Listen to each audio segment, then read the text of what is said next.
Mystery as SpaceX cuts live feed of rocket launch to protect secret payload.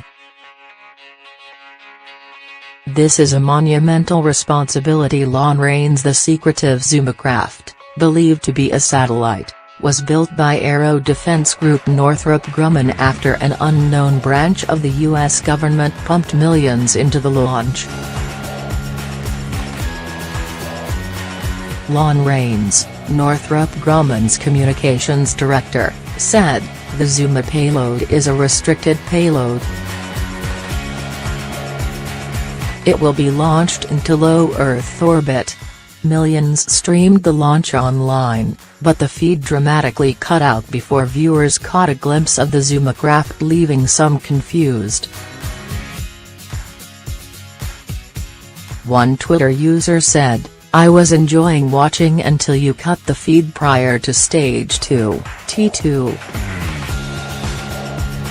Another posted, "SpaceX sure live broadcast cut out at T2 and did not reconnect for me. Disappointed."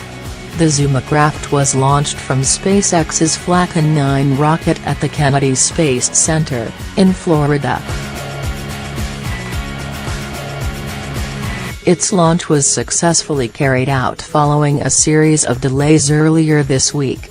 Mr. Raines added, "The U.S. government assigned Northrop Grumman the responsibility of acquiring launch services for this mission.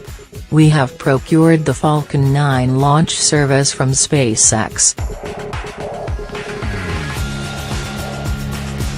As a company, Northrop Grumman realizes that this is a monumental responsibility and have taken great care to ensure the most affordable and lowest risk scenario for Zuma." Hype for Sunday's launch grew in recent weeks after stunt crowds watched in awe as a SpaceX satellite soared above California.